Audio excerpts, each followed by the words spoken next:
Okay.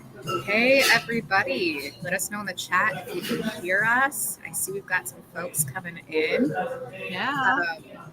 We all have been waiting for this nomination list, so we decided to send out I was going to say bat signal, but we don't have like a good like stitch and bitch signal and do an The emergency yarn ball. today. Yeah, a yarn ball signal. Yeah, because it's wild. There's a lot. There really is. Oh my god. I have my tinfoil hat. I promised it. I'm so happy to finally see the tinfoil hat, Kelsey. I've been teasing this. It is absolutely fabulous. It is beyond what I imagined, because I imagined like an artfully crafted like Dr. Seuss Who thing going on, and this is so much better. I know, like the leaves and everything. I made a bunch more leaves than this, but then I got to this point of like adding them on. I'm like, I think I don't know that adding more leaves will do more for it at this point. Like, it's already bouncy. I don't know.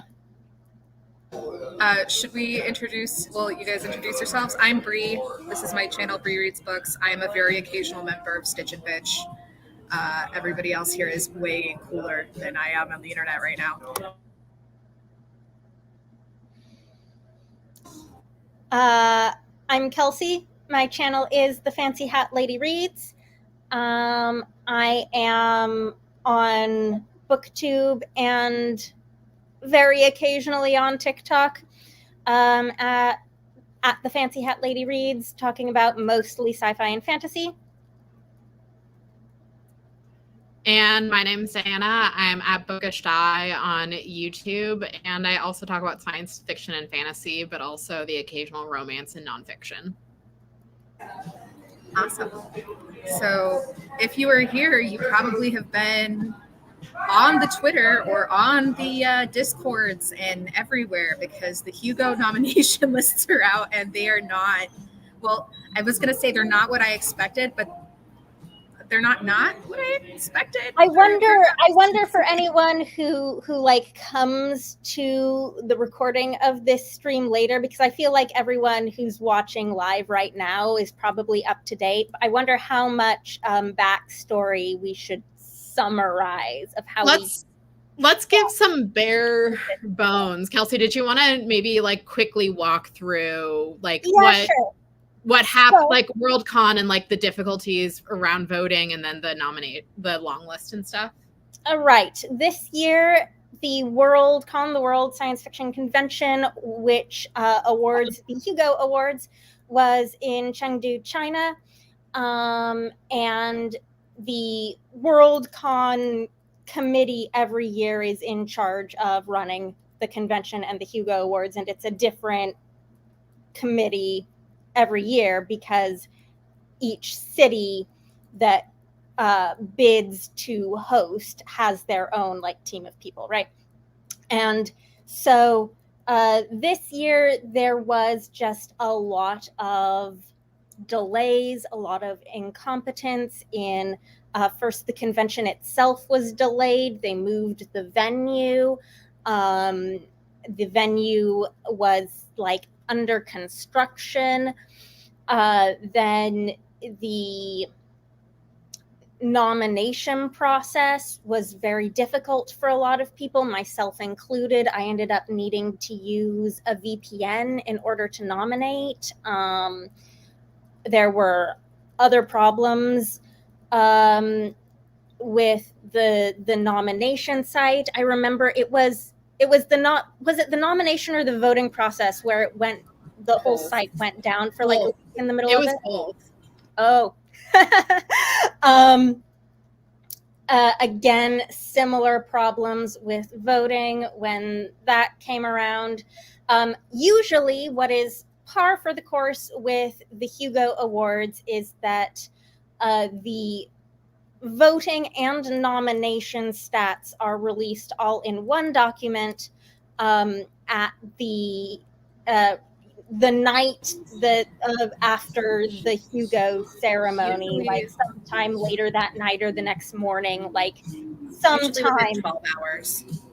Within 12 hours of the end of the award ceremony, this document gets released online, which shows how many people voted in each of the categories and how the winner was tabulated, as well as the nomination stats, which are how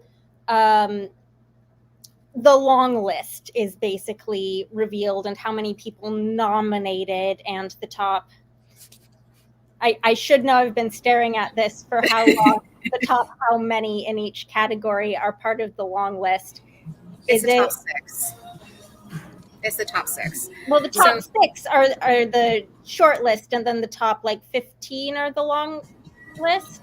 I believe no, so. But that's not right, because I'm just looking at stats that have things like ineligible So this has been a mess, and it's been a mess from the beginning. So for those of you who don't follow the Hugo Awards, they are the biggest award in science fiction and fantasy, or at least arguably the biggest. They're hosted at this big convention every year, and every year the location changes. The folks who run it change as well. It's all volunteer. There's no connection from one year to the next on the administration of it. Yeah.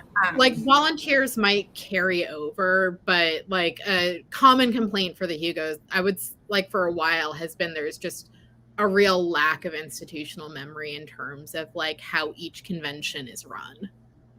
Yeah, and the scandal with this starts actually long before the Hugos was sent to Chengdu, China, which is where it was this last year, because it started with the nominating process for Chengdu, which was wild. If you aren't up to date on that, the Chinese bloc has some definite tinfoil hat stuff going on around how they were nominated, especially on how people voted, because to vote you have to attend the Hugos, and there were suddenly a lot more people nominating for the bid and voting for the bid one year than ever really before. It was something I think an extra 1,000. That might be you do not actually have remote members can vote in site selection, right? Yeah, because this was also happening during because I voted remotely in site selection. Yeah, so this I think they were selected either 2020 or 2021, both of which had remote options. 2020 because height of the COVID, and then 2021 more COVID. Yeah, so it was in 2021 because it's 3 years back. So Renee in the chat is saying that is putting it in. Yeah. So it was one of the few years. I feel like we started at one point and then we went forward, and now we're going backwards. Yeah. It's going to take us a while to get to what happened today. I just want people to have the understanding it isn't normal that you have online voting for site selection. It probably should be for an arguable amount of how far it is for a lot of people to travel, but it isn't. And suddenly, one of the few years that it was okay for you to do that, there was an incredible increase of remote voters from China who voted to have it in China. There was a lot of conspiracy talk about whether they were real and things like that. No real resolution, but it went to China. And then, like Kelsey was saying, the entire lead up to the convention was a disaster. And now we are getting the results of the nomination list. I did explain that usually the standard process is that this document with the nominating and voting stats will be released right after the award ceremony. That didn't happen this year, very conspicuously. It turns out that in the WSFS Constitution, it is required that the stats be released within 90 days of the convention, and 90 days after the end of the Chengdu Worldcon is, drum roll, today. That's how we get to today. I'm delirious. Can you tell I'm delirious because I didn't sleep last night because I was waiting for these stats, because the guy promised they would happen yesterday and they didn't. Can someone take over from me? Yeah, I can take over. So what ended up happening there's others. Kelsey and Brie got into it a little with the site selection, but there was also like a last minute competing bid that like dabbled in some races. There was like a whole thing with this whole fucking thing. And then one of the guests of honor is a genocide denialist. Again, it's a whole fucking thing. But when the winners were announced, people were like, okay, so we want to see the long list because of how chaotic nominations were. And there was some conspicuous gaps in the short list when it came out, because a lot of people were like, hey, where's Babel? Why isn't that there? Why isn't Jiranjie Zhao on the Astounding Award shortlist, given it's their second year of eligibility? Like, what's happening here? Like, there's some things that are going wrong, or that look just odd. Just look a little fishy. And they could have been chalked up to authors turning down nominations. That's certainly a thing that happens. That's what I was telling everyone, like, you know, calm your horses. Let's wait. We'll obviously get the stats right after the awards, right? And then we'll know everything. Well, so I will say, in regards to RF Kuang and Babel, her editor, I think, was shocked that it wasn't on the short list, because he's like, they were like, I probably would have heard had they recused. Like, I'm sure they would have said something. And I also think, given how vocal Jiranjie Zhao is on the internet, they would have said something had they recused themselves. Like, I don't think that that is something that they would have done quietly. Like, that's just, I don't know them, but just given how I've seen them be online, like, I was not thinking they had recused themselves given that. And so people had questions about the short list. Also, we did get the, sorry to jump over you again, we did get the voting stats prior to today. What, does anyone remember when we got those? We got them like a little more than a week after, if I'm remembering correctly, because everyone was like, why aren't they there? And then Dave McCarthy, who's the person who's in charge of the voting this year, was like, oh, well, they took so long and it'll take a while. And so they didn't come out right away. So this guy, Dave McCarthy, has been the only actual source of communication on like what was taking so long with the stats and why they weren't available yet and when they would be. Apparently he was in charge of making the stats happen, and he was posting about it on his personal Facebook, where like he thinks he's just talking to his own friends, right? But we all can see him, and we are all suddenly stalking this guy's personal Facebook account because he is the only source of information. And I think that was a poor communication strategy. Oh my God. There's so much to this. Yes, and David McCarthy has had this like very nana, you can't stop me attitude throughout the whole thing, which has not made this better. All of this information in theory is necessary in order for you to have announced the winners. Like, this should be a plugging tables kind of thing, which is not made this better. The nomination stats should be like all but like formatted into a presentable public facing document. Like, you should have all of these statistics before you announce the shortlist. When was the shortlist announced this year? It was announced late. I think it was announced like May. Yeah, it was. I so this like should have been done in like May.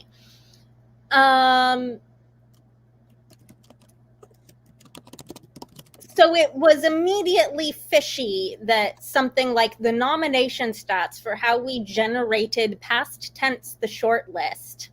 It was even later than that. I literally just Googled it, and it was July 6th. Regardless, July. July, when you need to have everything read by like the first week of August, Right. in order to vote. I think for this one, because it was later, they did push it back. Yeah.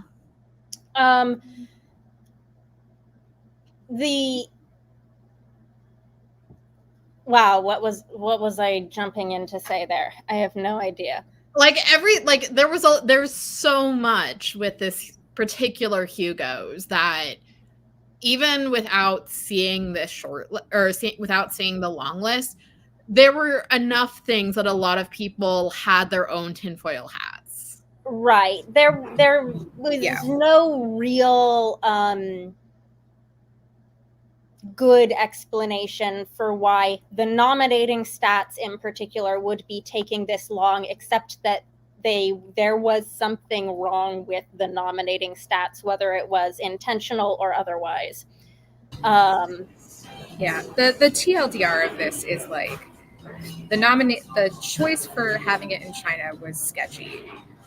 All of the information that was leading up to the actual voting was delayed and delayed and delayed and not transparent, not easily accessible.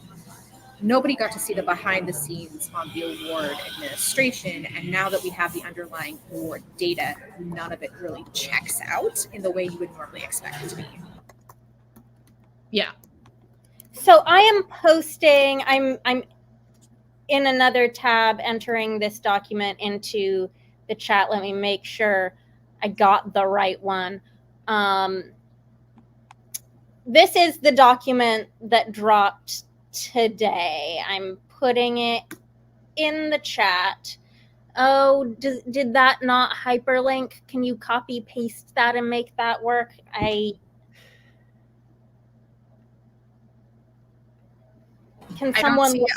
don't see it on my end. Did you put it in the private chat?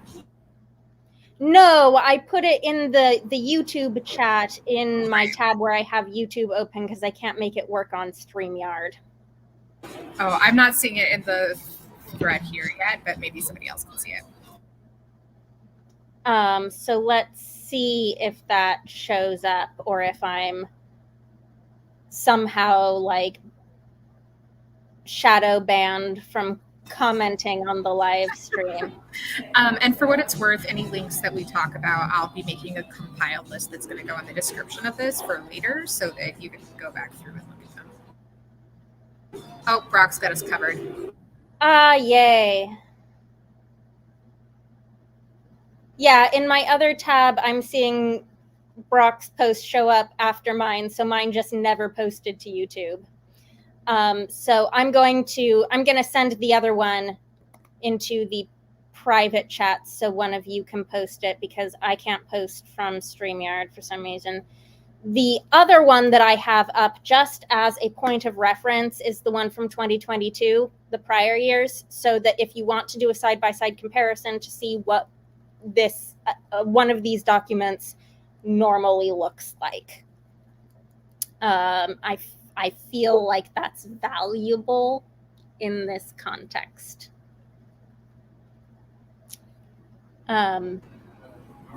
Yeah, so the Hugo voting system is super weird. It changed, 9 years ago or something like that, from a direct vote to like a ranked choice vote. But not like the ranked choice vote that we would do in the States where it's like the bottom person gets eliminated until you get to 50%. It's like a half point, quarter point system. It's complicated at the best of times. That's the voting for the award, and then they changed the nomination system itself. Nomination system itself is confusing in ways that I don't understand. And I'm hoping, in order to prevent supposedly the influence of slate voting, and it's not supposed, like, they put it in after the sad puppies. Anyways, I don't understand the math of it, and I'm hoping that one of you is capable of explaining.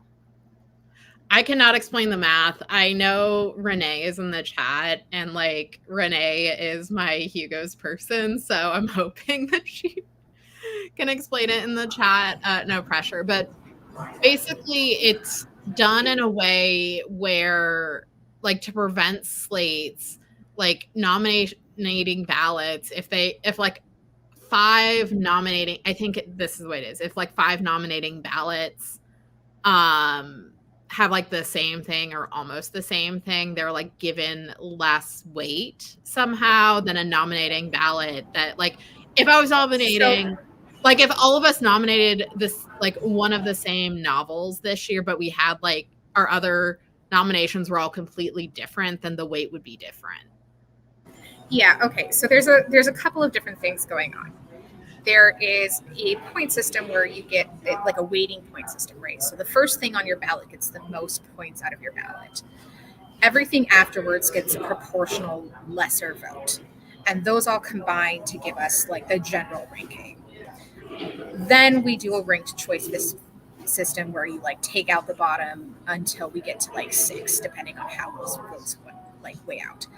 There is an additional rule that says that if a certain percentage of the ballots all come back the same way, then they get a reduced like overall total of the points, because there was an issue about 2013 or 2014, where a group of people who were calling themselves the Sad Puppies all voted on a slate and basically took over the award system in general. And Stephen in the comments is saying that this is called E Pluribus Hugo, which is true.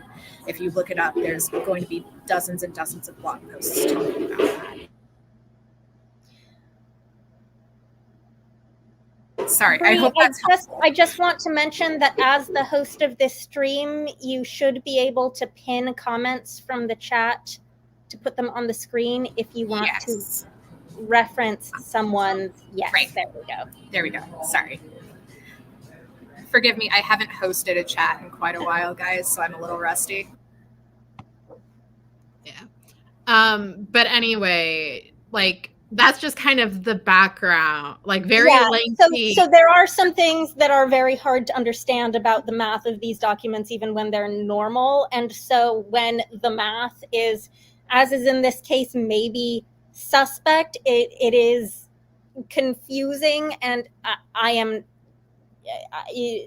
it will need probably several days for the smarter people who understand the math of this system to really go through the data that we got today and figure out what all is suspect and what is not. But if you feel like you walked into Days of Our Lives like today and are expected to know everything from 1977, it's okay. You don't need to know everything. Just know it's crazy and there's something fishy going on. But I did. Can you see the document from the prior year that I put in the private chat? I see this one, and yes, I'll toss the one from the private chat in. Hold on. Okay. So right away, you can tell that the one we got today is not as user-friendly in its formatting, but that's fine. That's fine. This is fine. And also, we have like the voting stats that we got first at the beginning of the document and the nominating stats at the end, instead of going category by category, as I think prior years have done. Yeah. But if we just go through the nominating stats, because I don't know that there's anything particularly fishy about the voting stats that anyone's noticed. If we just want to start going through, start with best novel and ask, does this look like what we would expect these numbers to look like? And is this the shortlist that we would expect to get from the numbers that we have? Yes. So hold on. What page of this document does it start? It starts on page 20 is where we get the nomination stats, right? Yeah, and to give people context as to like what the nominating numbers were in their announcement post for the finalists, Hugo's the Hugo Awards website says that there were 1,847 validating nominating ballots. So that's the maximum that we can have. Do you know how that compares to the previous year? Do you have that number? I don't have that. It was about 500 more nominating ballots than Chicago Worldcon. So on the document that Bree listed, and it was a lower number of voting, because usually there are more voting ballots than nominating ballots, but it was not the case this year. One of the leading theories for why that might have been is that a lot of people, you have nominating rights if you were a member of the previous year's Worldcon, but you have to have a membership to that year's Worldcon to vote. So it's quite possible that a lot of people who had memberships for Chicago Worldcon wanted to nominate, but didn't want to buy a membership for Chengdu Worldcon. Yeah, there are also a couple of different issues to consider here. So hi, political scientist, actually. A couple of things to keep in mind when you're looking at these numbers too is one, there's a drastic change in the demographic of people who are going to be voting in this. Most of those people are going to be, like, we're going to see a much bigger shift towards Chinese voting than we normally would, like Chinese voters, I should say. Not uncommon when we shift to a different country.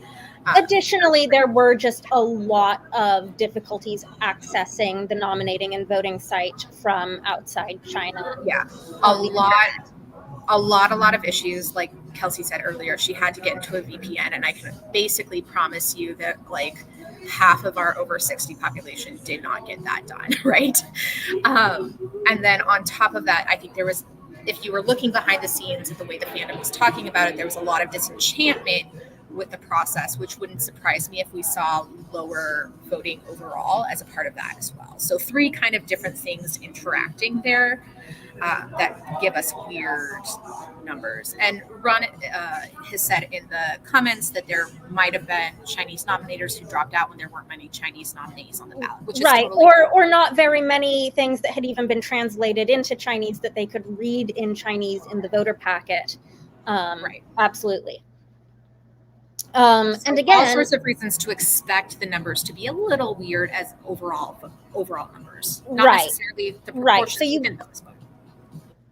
But just looking at best novel here, the first really striking thing you notice is that when you look at the first column, N is just overall number of nominating ballots, right? I'm not wrong about that? Yeah. I mean, you're not wrong. Like, I'm saying, yeah, like I'm agreeing with you. Okay, good. Kelsey, can you screen share? Do you have that option? Can I screen share? If you look on the bottom, it says present. Do you have that option? Yes. Share screen, except it's going to show me, which one am I clicking on? I want this one. Share screen. Are you seeing it? Yep. Oh, good. So this will be helpful. I would also, Kelsey, can you zoom in the document a little more just to make it a little bit more? Zoom in the document. This much? A little bit more. That's good. Okay. Whoops. What am I doing? There we go. I'll need to scroll if we go over those numbers. But we have these very high numbers of nominating votes for the top 7, and third in number of nominating votes is Babel, the book that everyone thought was going to be the favorite to win. 2 things about Babel: it has an asterisk by it, which down at the bottom says not eligible. For no reason explained, I put this Chinese into Google Translate, and it just means, I think, not eligible. It doesn't say not eligible due to any particular reason. And a book should be eligible if it is published within the year prior to the Hugos. It's available in English, and I believe there is no question that Babel, being a work of speculative fiction of novel length, published for the first time in English in the year 2022, is unquestionably eligible for this award. Not eligible is just a lie. So The other thing that happens here is that over here in the other column is where we get this weighted voting from the confusing weighted voting system. And it ends up in numbers below the daughter of Dr. Moreau, which is, so what's going on here is they have both disqualified Babel, and somehow the numbers have ended up being that it wouldn't have made the short list anyways. And this column here, I don't understand how these numbers change from column to column, but they're not changing from column to column here, and this is very confusing. So that's just one thing that has been pointed out by someone who understands this math better than me on the internet, that looks weird. We all good?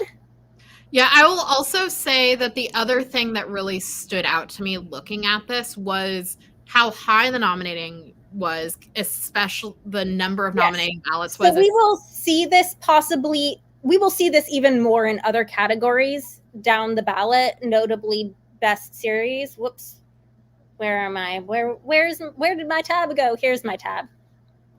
And yeah, Ron is right. They should go up, generally speaking, as they go throughout the numbers. So you'll see like the consistency with the other okay, ones. yeah, because this 164.93 is the same that's in this column over here. So yeah, and like to compare that with, I'm looking at the long list for best novel from last year, and for example, for something like She Who Became the Sun, there's not a lot of variance, but it still goes from like 94.25 to 51.58. Like it still goes up. Or like Project Hail Mary, there's one where it goes from like 81.80 to 81.88. Like it's not a big jump, but it is a jump. It looks like someone decided that the final number was going to be 164.93 and just put it in across the board.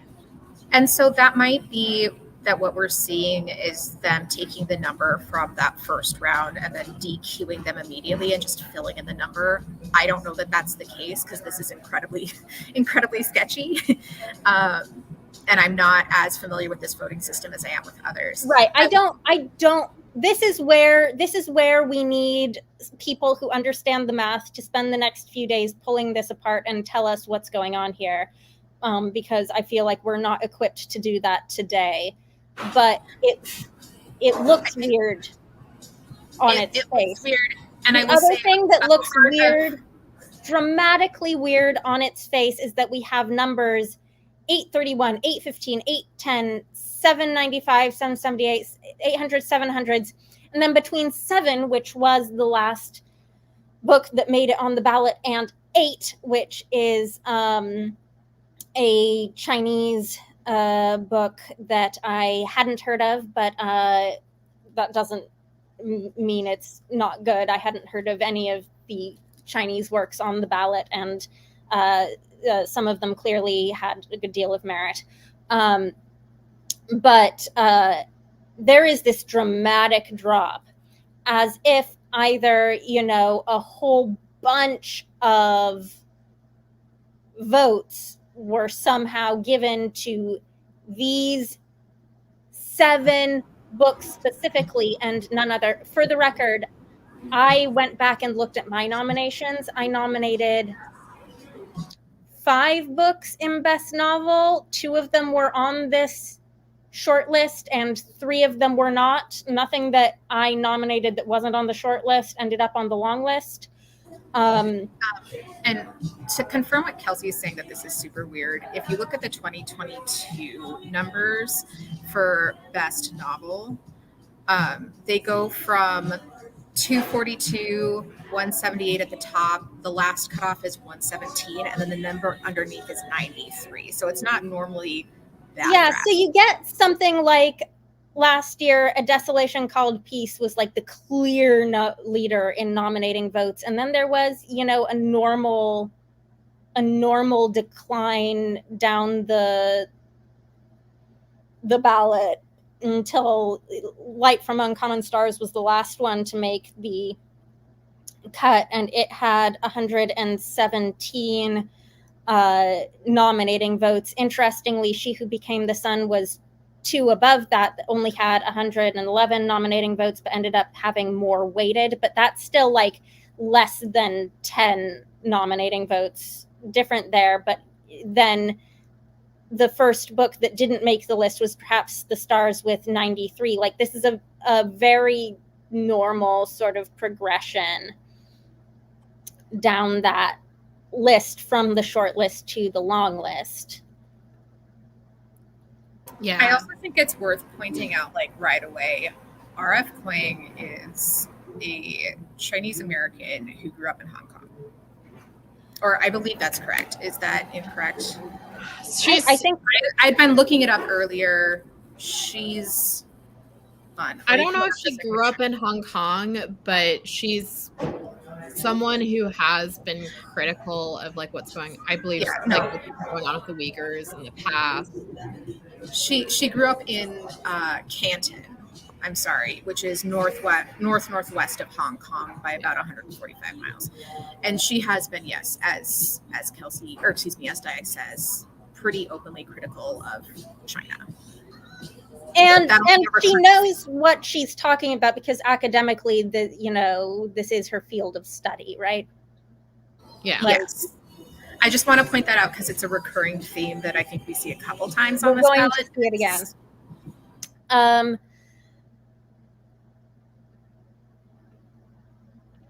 Yeah, and like I would expect there to be a mix with like more with Chinese language, like we're seeing in the other shortlist, but it's just it's the sheer gap because I don't think I've seen something that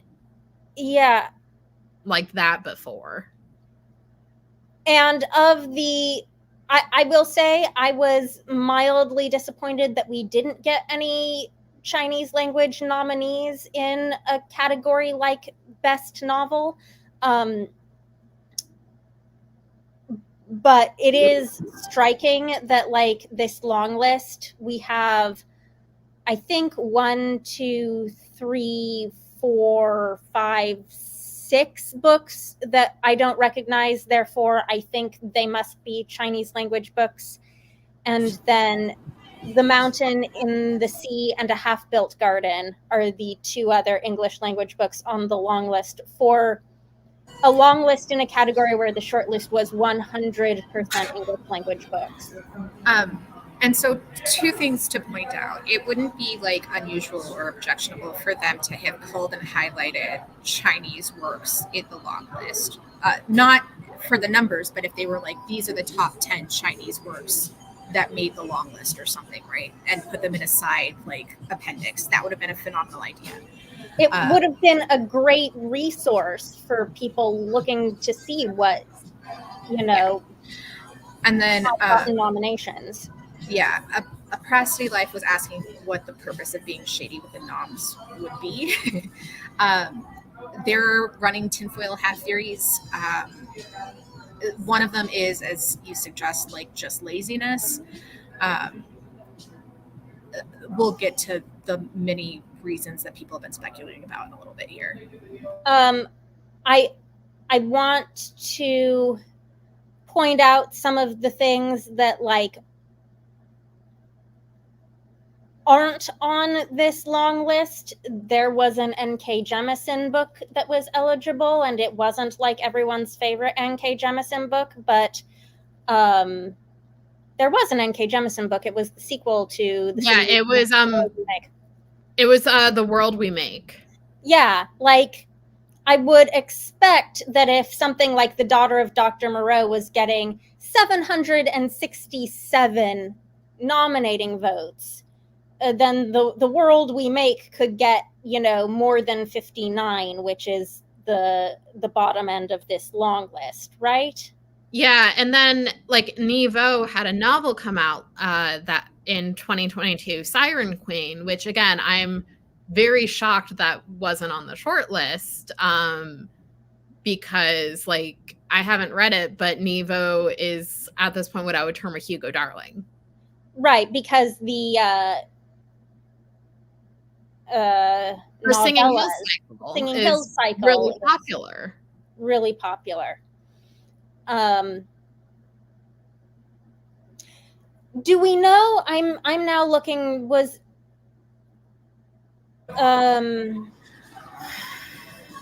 what year would The Chosen and the Beautiful have been eligible? Would that have been 2022? And it wasn't. I think it was published in 2021. Yeah, so that one didn't make the long list. Yeah. Let me double check. But I definitely heard more buzz around Siren Queen. Yeah, I mean the big strike. Regardless of like which particular books we think maybe should have been on the long list, it strikes me that there should have been a lot of things that got nomination numbers between 767 and 150, if indeed all of those nominations for things that got 700, 800 nominating votes are legit. Am I saying sentences that make sense? I don't know if I can tell anymore. You are saying sentences that make sense. Okay. I do want to. Why don't we queue up novella? I want to talk about this. We touched on this a little bit earlier. But Yes. Coming into now, novella. It is atypical for Worldcon to pull anything that is even remotely considered speculative fiction from the ballot. Normally what happens is the math checks out, all the votes get counted. And Worldcon as a committee, like the committee that runs the year, doesn't do anything like special with that. The issue this year, presumably, is that because none of that is like necessarily the team that worked the China convention is not the team or even a little bit of the team that works most of these conventions because it's volunteer and it changes year over year. So Worldcon doesn't necessarily allow for censorship. It's that it doesn't have the consistency, I think, to necessarily stop a concerted censorship effort should that happen. And that's what we're seeing this year, presumably, in my tinfoil hat land.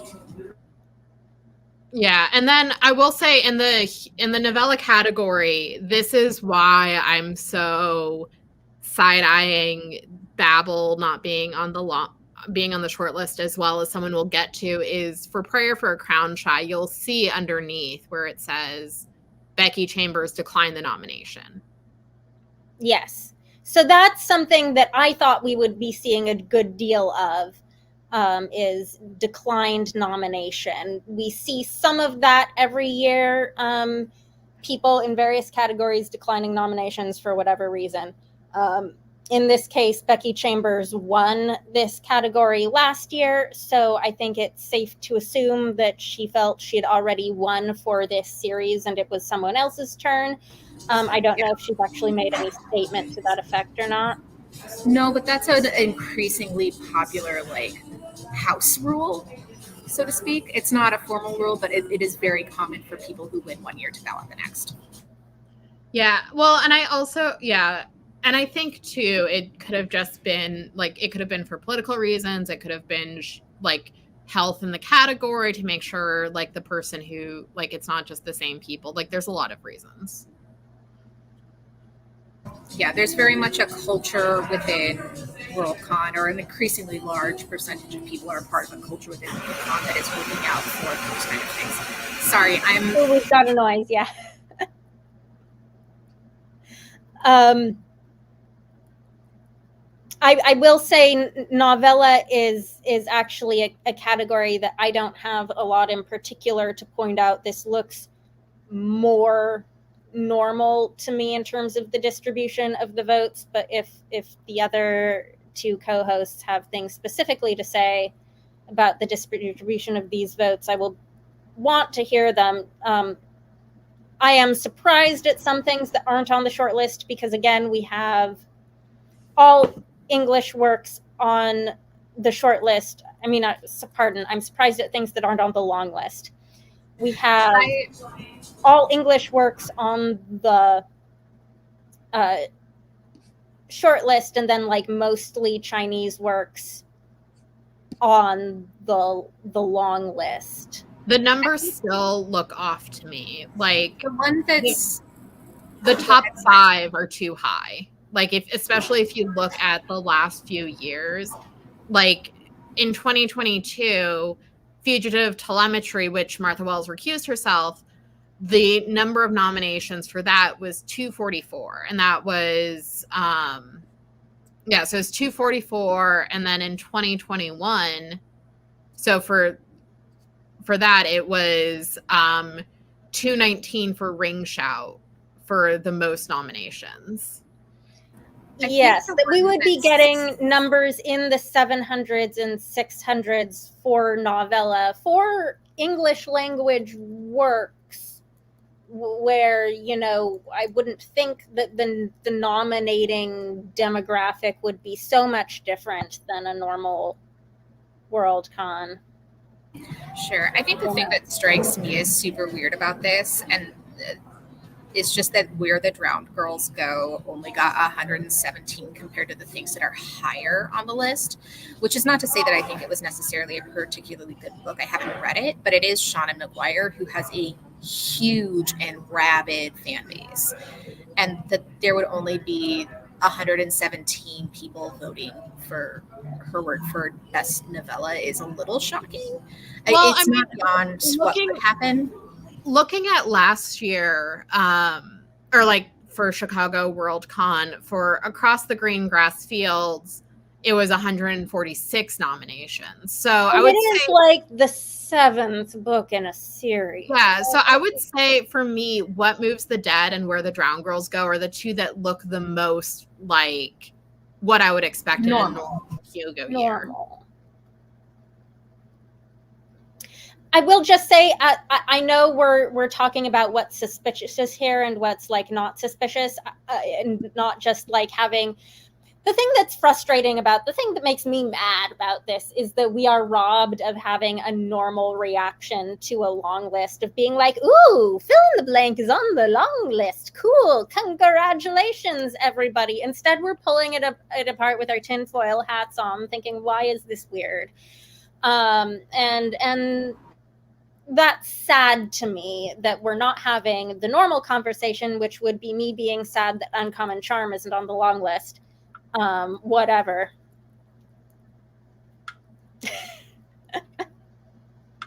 Yeah, I think like for those of you who haven't followed the long list before, it's normally like a where is the community going as far as what we see as intriguing, what's something new I can try out. It plays a much bigger role than just things that were nominated. It is very much like a guide for people who maybe don't have enough time to go through and follow every new book or every new person. So that is really important to keep in mind. Do we want to talk more about novella, or do we want to move on to... I think we can move on.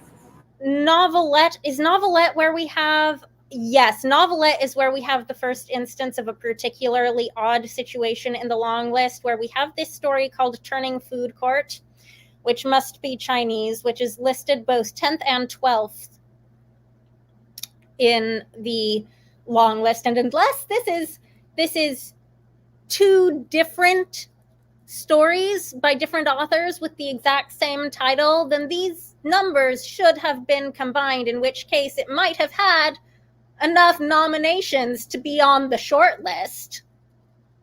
Yeah, and if you scroll up, we also have another not eligible. So this was Color of the World. Color of the World. I do wonder if... I don't know anything about that one, so I don't know if there could be a legitimate reason why that's not eligible. Sometimes things, when we get into short fiction, people nominate things thinking they're eligible, but it was published like in a print anthology a different year. So I don't know what happened with that one, but that is one to note, that yes, this was also deemed not eligible with no explanation given. Does anyone know who the author of this is? No, I'm trying to find out, but the problem is they're not. It doesn't list. John has an answer for us here. Okay. It's not in the publication range. Okay, so that in this case it was not eligible. Not eligible. And we have another declined nomination. We knew about this one in advance because S.B. Divya, the author of Two Hands Wrapped in Gold, had announced declining this nomination. So I think the thing about me that is important is just seeing the way across these ones that they have marked the eligibility issues. And you'll see that there are additional places where instead of just like decline nomination with a very simple explanation, they also cite particular rules for why it is not eligible. Yeah, so you get that. Scroll to see if we find one of those in some other category.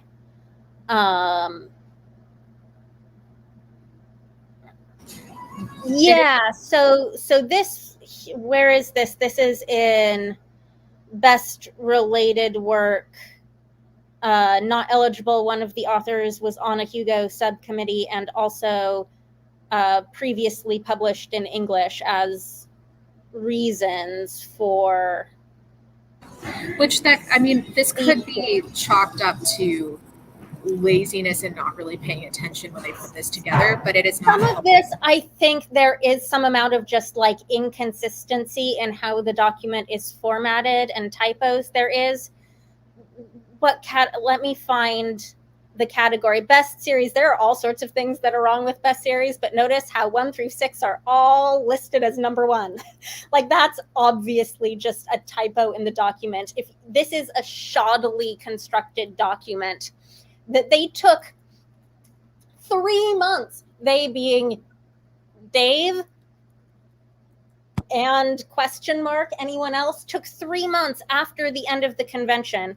And like, I don't want to spend this live stream harping on the quality of Dave's excuses on Facebook. However, his excuses on Facebook like have devolved from like, oh, I meant to have this done by the end of the convention like normal, but I was so swamped by all of the interviews I was asked to give in China for being part of this convention and all of the attention that I got from the wonderful Chinese fans that I just could not do this thing that during a normal Worldcon in America where I was left on my own in my hotel room I would have been able to do.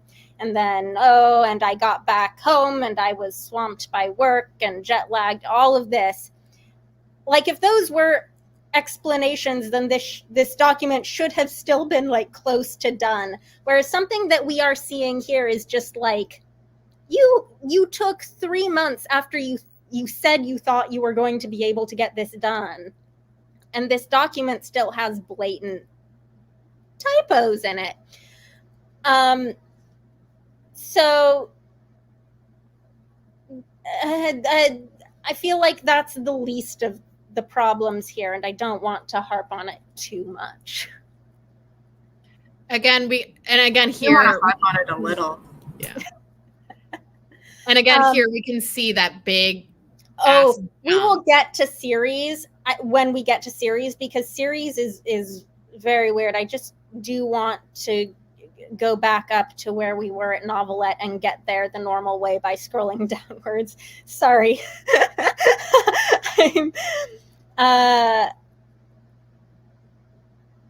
So there was in short story, here we see a long list that I think is completely composed of Chinese works, which makes sense for this one, honestly, because DIY isn't Chinese. DIY is no, John. the long list. Because the long list. Sorry, I misheard you. 2 English language works on the short list. Yeah, I'm so sorry. It makes sense that the long list would be mostly Chinese works in that context.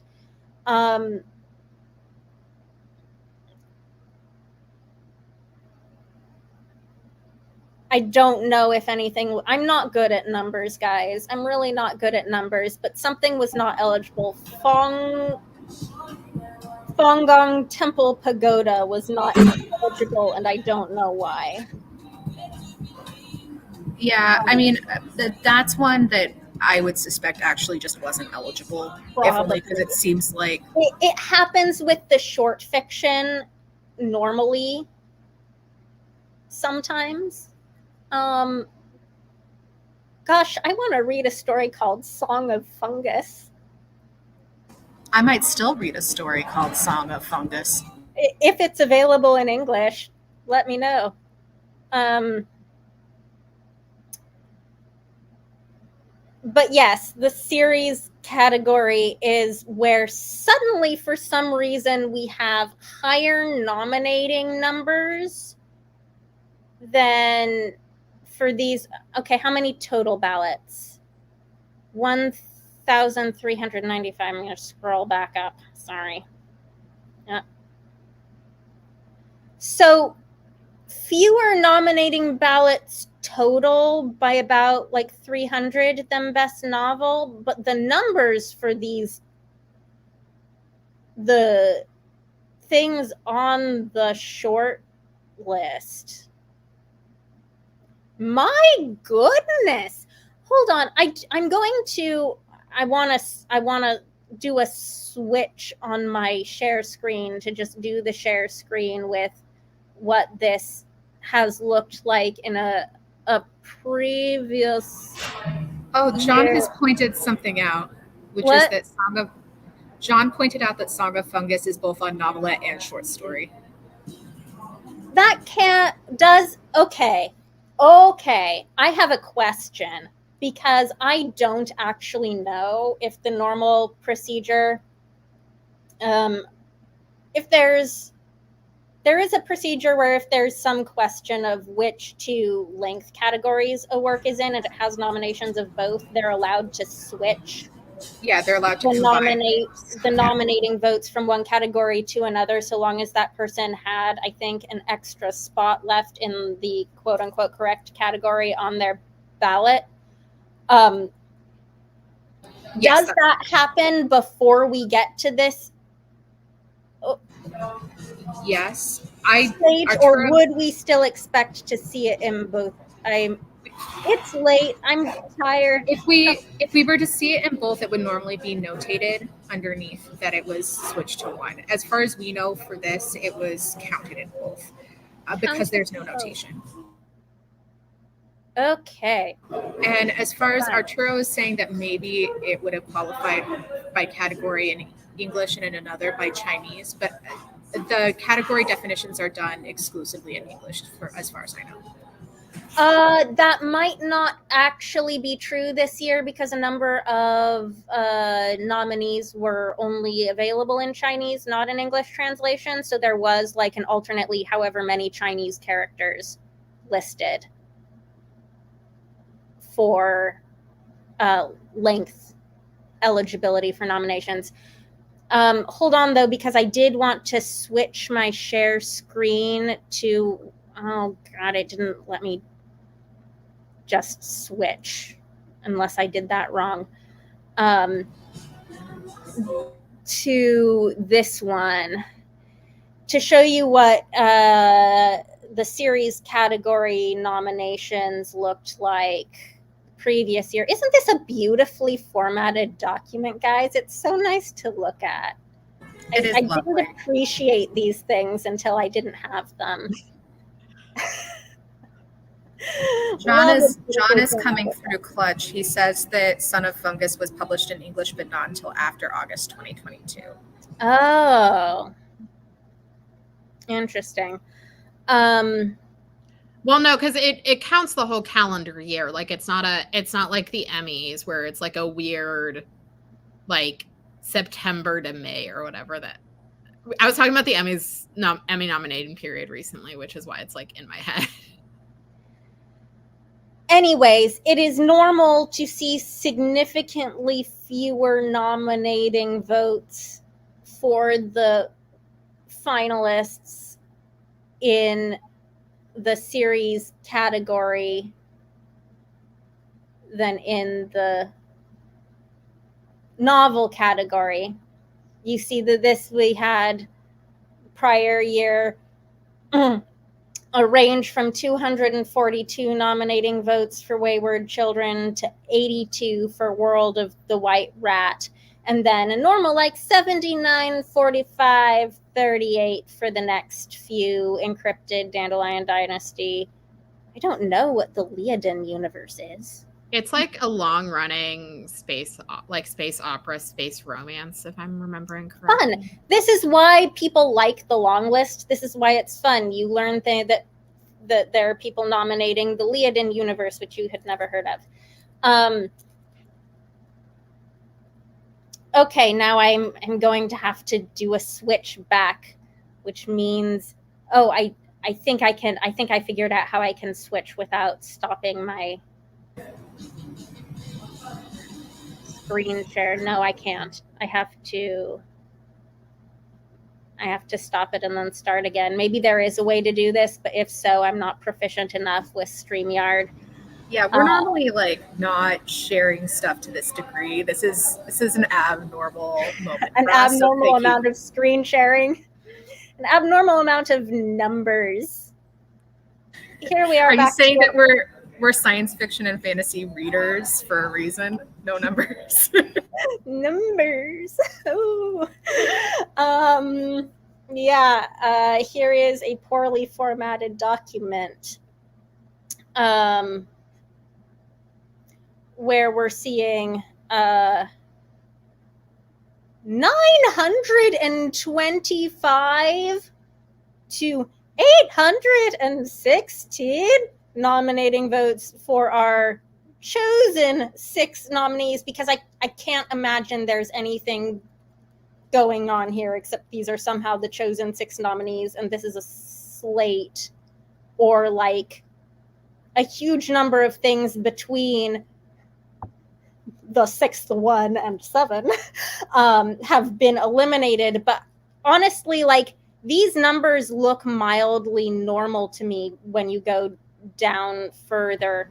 Yeah, below the like these are kind of normal long list numbers in this category. These are not normal short list numbers in this category, right? No. So I think these are a good example of like what's going on in general. Maybe we should talk about some of the categories that there are specific problems in, like fan writer. Because what happened in fan writer? Okay. Series is actually one of the categories that I have the most like literary opinions on. So I'm like, I know that's not really what we're here to. Well, before we move on from series, no, let's talk. Can we talk about Dandelion Dynasty that I was certain was going to be on the short list? Yeah, I haven't read these books. I would have thought that it would have been because Kenlu's kind of a darling. I would imagine in both communities. Remember correctly, previous year Dandelion Dynasty had 45. Yeah, like Dandelion Dynasty just was only a couple of spaces off for 2022. So yeah, it got 45 or a couple spaces, but it only had 45. I just find it impossible to believe that the Founders Trilogy had 925 normal legitimate nominating votes and the Dandelion Dynasty had 21 in the same nominating year, and that's normal. 925. Well, and not to be like shitty, but like here, scroll down a sec to the bottom of the list. Sorry, yes. Like, I have a hard time believing that, like, the Goblin Emperor got more than Dandelion Dynasty, not because the Catherine Arden isn't great, but because that is such a, like... Catherine Addison. Arden Catherine Addison is. I do that all the time. I have to edit it out of so many videos. I get those two authors' names wrong in so many videos, and I have to edit it out and go back and refilm.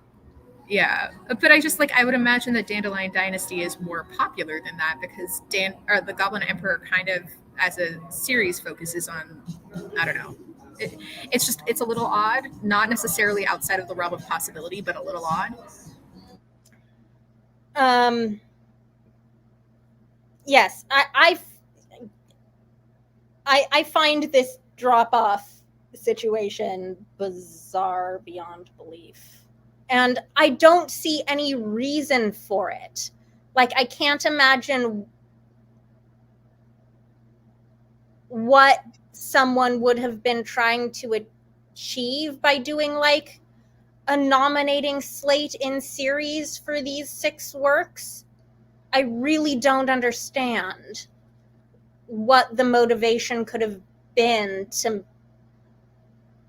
It's possible that there's some, like, weird math stuff going on that, like, they didn't understand the rules, and so all this math is off to begin with, but I don't know. This is the category that just makes no sense because I can't even, like, make narrative sense of why it would be wrong in the way it appears to be wrong, you know? Does that make sense? We can move on. Graphic story looked moderately normal to me. Was there anything weird about graphic story to any of you?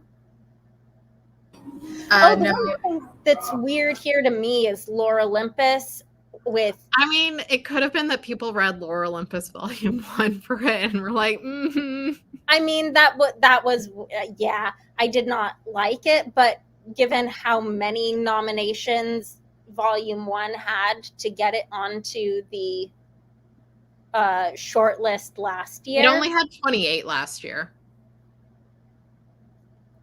On the short list, only 28? Yeah, so for graphic story is one of those where scroll up. Sorry, I'm on a different... every time I go to a different tab, I leave this one I'm screen sharing unattended. Yeah, so graphic story, I would actually say that the nominations do look a little weird. And that's just because with graphic story, there's normally, like, such a big pool of things to nominate from that it doesn't... Relatively small nominating. Yeah, exactly. So, like, in 2022, Far Sector, which had the most nominations, only had 66 nominating ballots. And then the lowest one was Strange Adventures, and that only had 19. And then it just barely beat out The Girl from the Sea by Molly Ostertag. Like, it's... Graphic story is one of those where low nominating numbers wouldn't surprise me, but for that number for Cyberpunk and Dune is a bit surprising.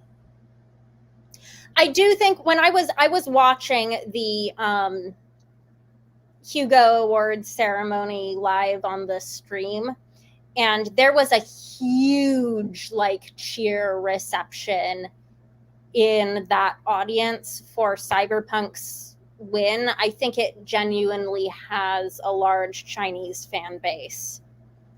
I will say, so Paul just... Hold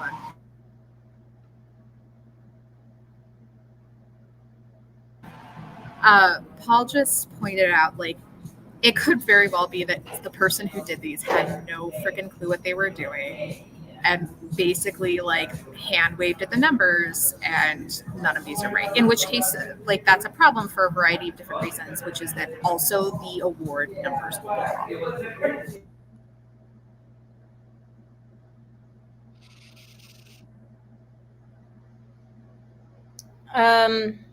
I'm gonna keep scrolling. So here we get the best related work, which we already pointed out that these two things both have explanations. I will say this, the Art of Ghost of Tsushima thing, that was on the fake shortlist that got leaked. Remember when the fake shortlist? Yes. And it is not eligible. It was not. We figured that out at the time. But that was another thing that happened in this whole saga. A not final shortlist got leaked.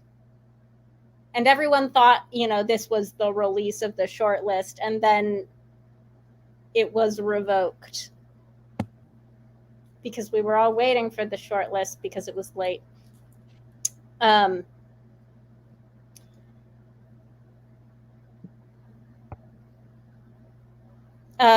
So the next very, very odd thing is in the two dramatic presentation categories where something has been made ineligible that should not have been.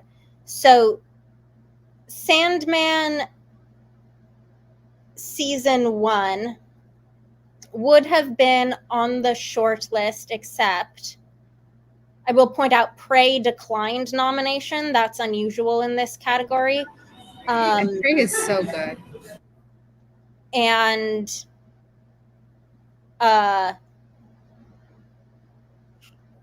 Sandman season 1 was determined not eligible because there was an episode nominated in short form. I think it's whichever one has the most nominations, ?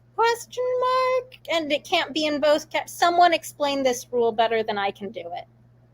Yeah, because I think there's a lot of people being like, why is Andor season 1 not there? Instead of why is it like one episode of Andor? Like, I remember that. Right. So this is the thing that happens. Andor season 1 not listed here because in short form, it has 2 nominated episodes. The same thing was the reason that Sandman episode 1 was listed as not eligible in season 1 because it had this episode with 139 nominating votes as opposed to this one here with 50. Except you will notice that Sandman episode 6, The Sound of Her Wings, was not on this year's short list. Why? Not eligible. Not eligible. No reason given. Which begs the question, if that episode was not eligible, then why couldn't season 1? This is bullshit. I'm sorry. I didn't even like Sandman enough to watch past the first 2 episodes, and this is bullshit. I mean, I have personal feelings about Andor not being nominated as an entire work, but that's a personal feeling and not necessarily a... No, I have no personal feelings about Sandman. I didn't keep watching after 2 episodes, but what is this? How did they think we were not going to notice this? Oh, man. Look. Yikes.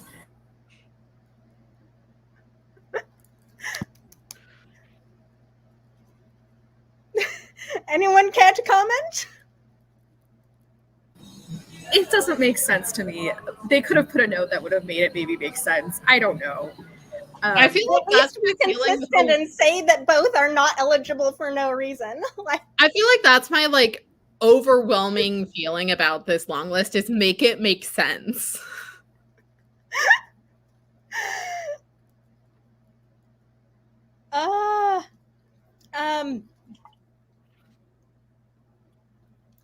Do we have other things to say about the dramatic presentation category? I don't. Andor forever. That's all. Okay. I honestly haven't even looked at the editor categories. I don't know what I'm looking at. It's the numbers for me. Like, editor is always one of those categories that has such low votes in nominating.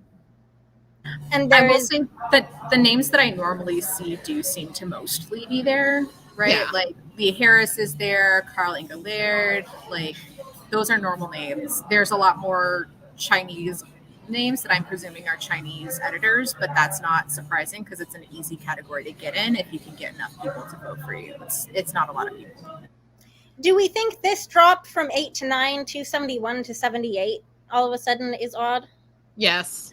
I do think that the 189 above the 295 in 271 is odd, but whatever. Yeah, no, again, this is looking at the math though, and I don't understand the math. This is just one where the names make sense, but the numbers don't. Because looking at the 2022, for example, in long form, Rashi Chen had 44 nominations. Nava Wolf had 35. Sarah Guan had 23. Patrick Nielsen Hayden had 12. Like, this is one where you just don't get a lot of nominations. Like, has been a consistent thing as long as I've been in the voting in the Hugos, is like they don't get a lot of votes. It's a hard one to nominate for if you're just a fan. Figuring out who edited what is hard. Yeah. And Ron is suggesting so you mostly have, I feel like, people who are in the industry nominating in the editor categories. Yeah. Yeah, so Bree had pointed out, Ron was saying that David Pomerico is the editor for Babel, and I think that's correct. I think he's the head editor for Harper Voyager.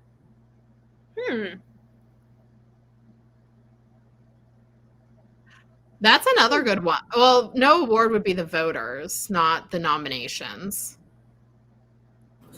Yeah, and there's a good speculation that the Chinese voters had limited translation options, and that's why. I don't know what the translations look like on that scale.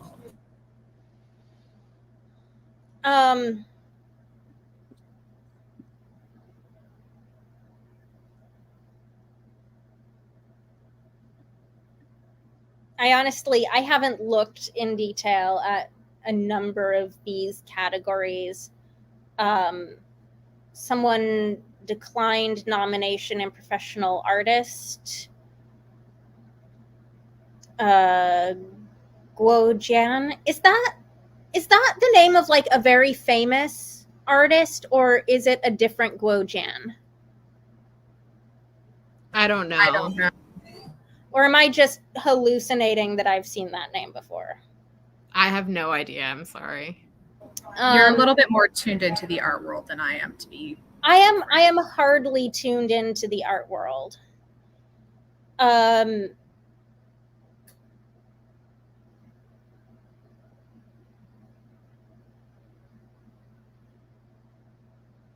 think the one thing that I want to make sure we get to is, let's see, because I don't remember seeing anything super weird here.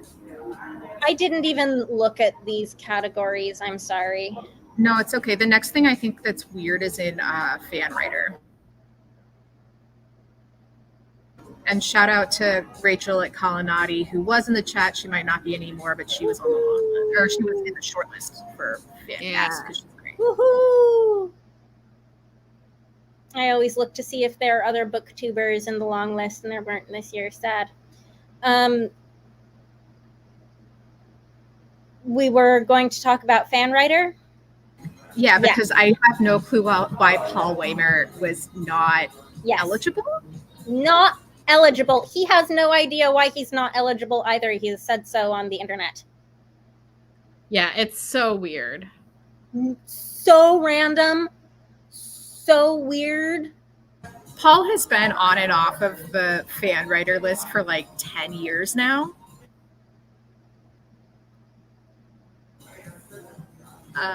I want to reassure people that we are getting to like more dramatic, explosive revelations when we get to the bottom with the Lodestar and the Astounding, and that this is I think going somewhere. We can probably just jump to the Lodestar and the Astounding. I think everything else is pretty tame. Okay. The numbers will continue to not make a ton of sense. They're not as surprising everywhere else. The Lodestar is one, and then the Astounding is the next. Those are the two big boys. Okay, so Lodestar. So looking at it initially, you would think, okay, this makes sense. Everything looks fine. But then you go to number 7 and you see, and wait a minute. Like, wait a minute, that was on the short list. And there it is twice. Like, what's happening here? What? Yeah.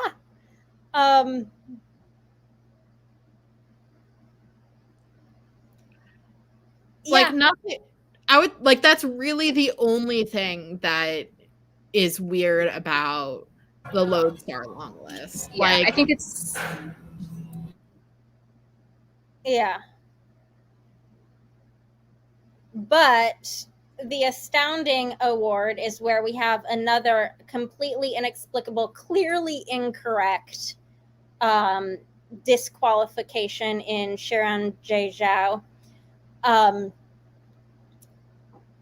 Obviously, they were nominated in their first year of eligibility the prior year, meaning this is their second year of eligibility. Full stop. End of sentence. Do not pass. Go. Like,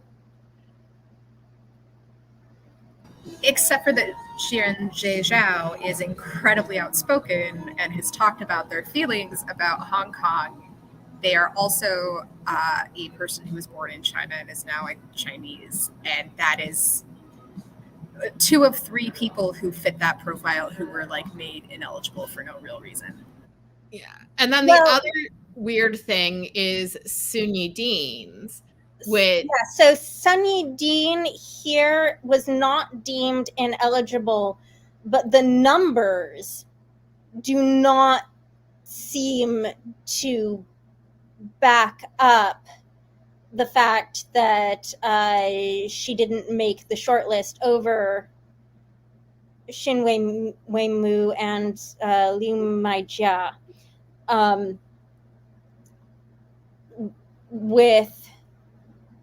I have to say, I'm not actually 100% certain if Sun Yidin was eligible, but that's not the question here. The question is the numbers, because she has some things on Goodreads that are listed for earlier years, but they're not on her website, and I'm not sure if they're even like fiction. So honestly, question mark there, but that's not the point. Also a Chinese American author who grew up in Hong Kong. I believe. Yes. So this is the third author who fits that profile where something weird is going on that seems to be keeping them off the short list. How do we get this numbers? At least these numbers are changing over the course of, so this isn't a Babel situation where the numbers aren't changing. For those of you who don't know why Hong Kong, being born in Hong Kong or outspoken about Hong Kong would matter, Hong Kong has long been kind of a contentious issue within China as far as them having basically had political independence while still remaining under the control of mainland China. It's incredibly tense politically. Like, it is on par, I would say, in a lot of ways with Taiwan and China. It's pretty contentious. They have consistently had like China come in and tell them what to do with what's essentially like I would call it like the equivalent of a state government. That's not really an adequate explanation, but it's perhaps the most easy short form. So there's a whole bunch of issues politically with that. And when people have spoken out about the situation in Hong Kong, China has shut it down to the point where like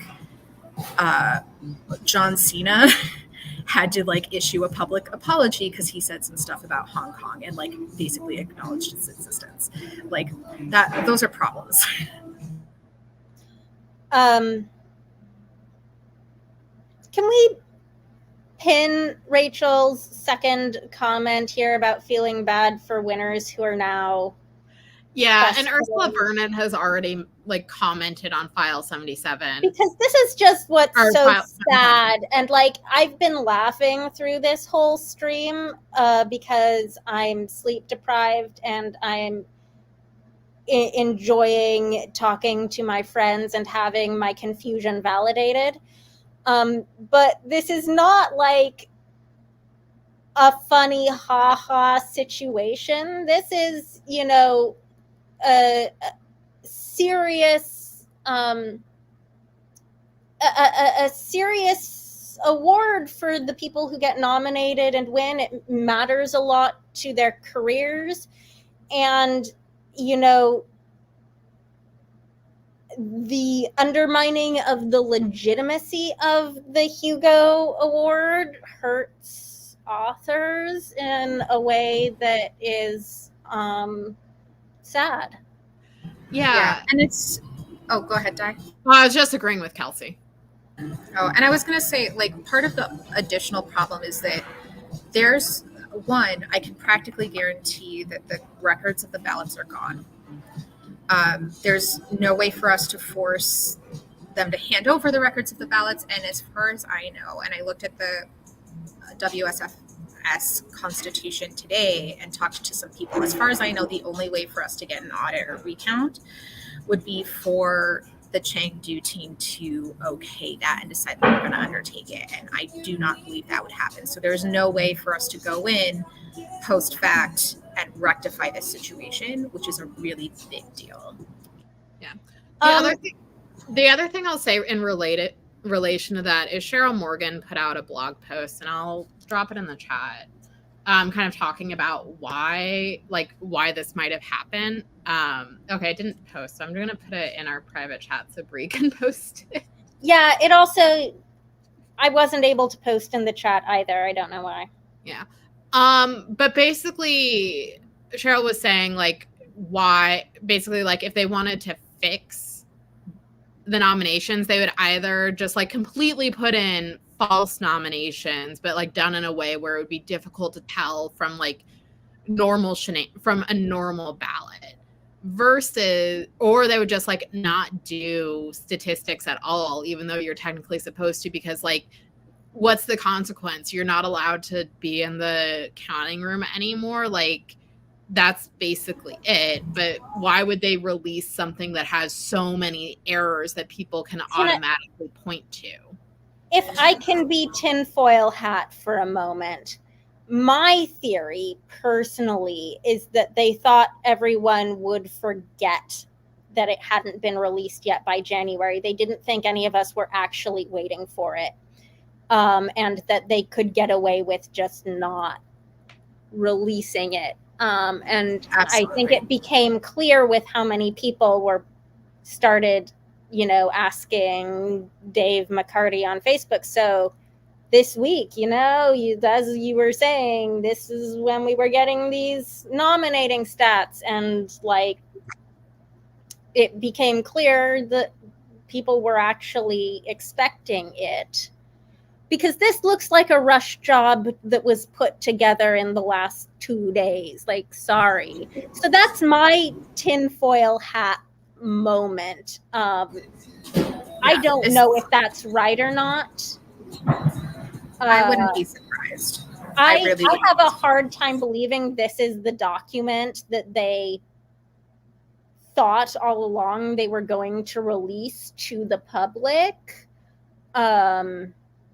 I don't know. I think it's incredibly likely that that's the case. I think that they really weren't expecting to be called on it, and they folded at the last minute. I think it's especially indicative of that David McCarty was so hostile to anybody who asked for the information, especially considering the information would have been needed before the awards, long before the awards.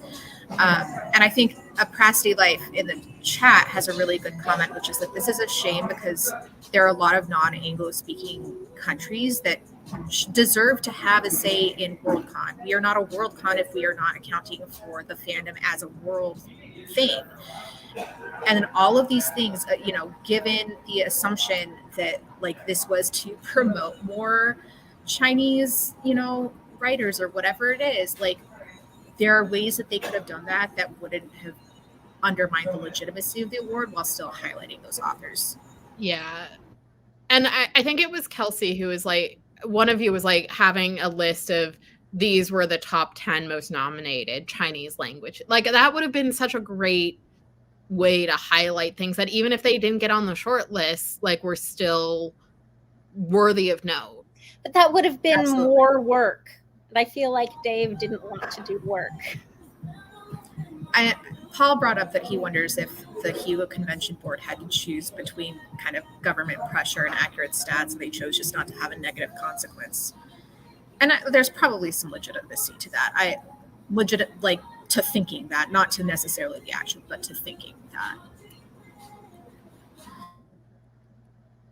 I don't know. It's hard to know. We're going to see how this unfolds because I can almost guarantee, one, Jay Chao is going to get on TikTok tonight and say something because that is 100% in keeping. And two, that David McCarty is going to get on Facebook and have some sort of screed about it as well. This is the kind of thing that they change rules for the Worldcon because of. Yeah, like I have a feeling that there might be some more. Stop screen sharing. Yeah, you can probably stop screen sharing. I have a feeling there's going to be like, it'll be interesting to see what comes up at the business meeting in terms of discussions and in terms of proposed rule changes.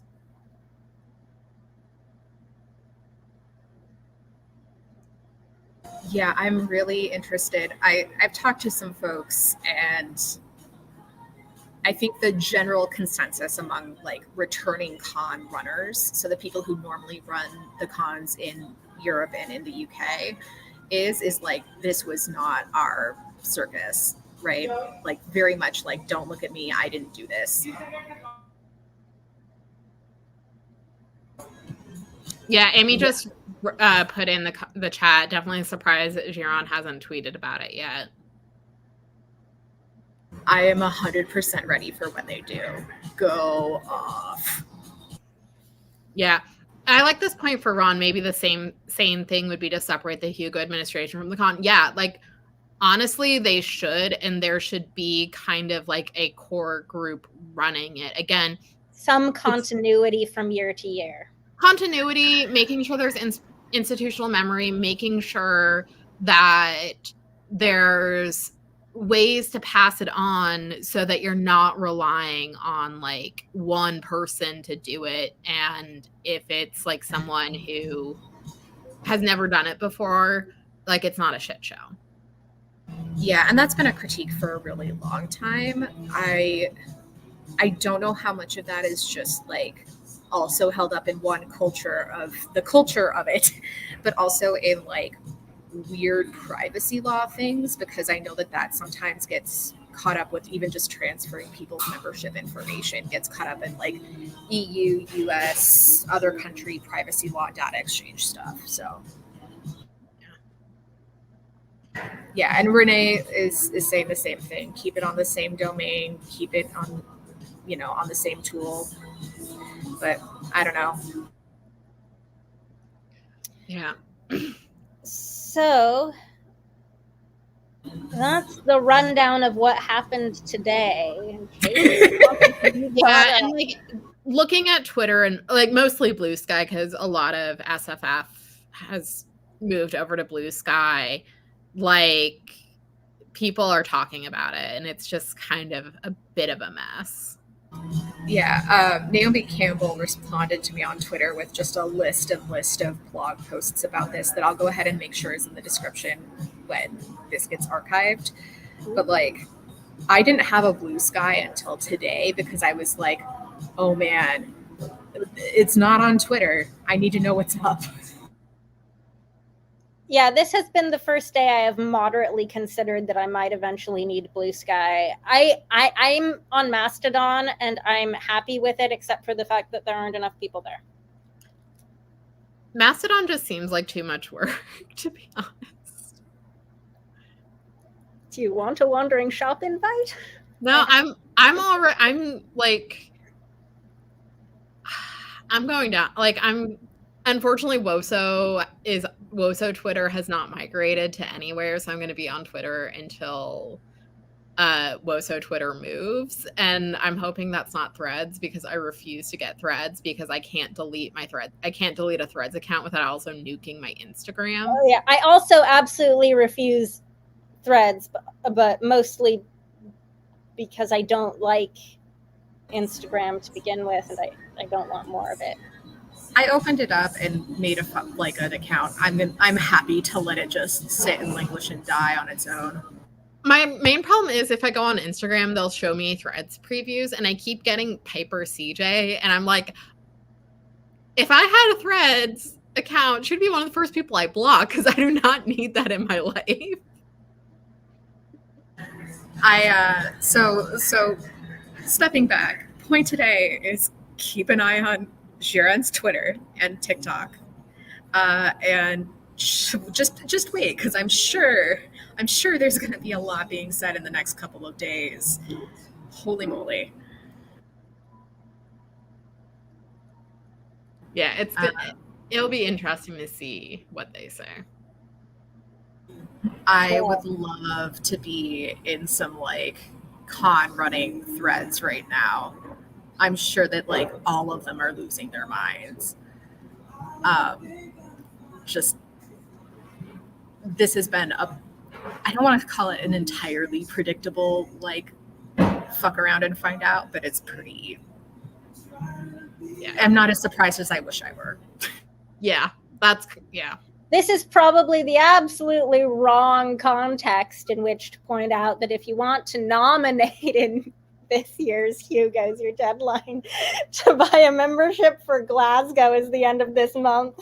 And I will also mention that Stitch and Bitch is eligible for Best Fan Cast. So. And this is not our regular monthly stream. We're still planning on having that next weekend, right? Yes, we're still having our regular stream monthly with Rachel and Rhea. On my channel. Yes. Yeah, like I said, the bat signal went out, and it was a big enough deal that we all needed to get on each other's radar for it. Yes, I also want to plug Renee's spreadsheet. Renee every year has a spreadsheet where people can put in things they think are worthy of nomination for each category. And for me personally, I find it a really great resource, not just as a place to put things that I really enjoyed, but also to remind myself of the great things that were either published or released last year, so I can figure out what I want to nominate. Absolutely, 100%. That spreadsheet has been a godsend for as long as it's been up. It's phenomenal.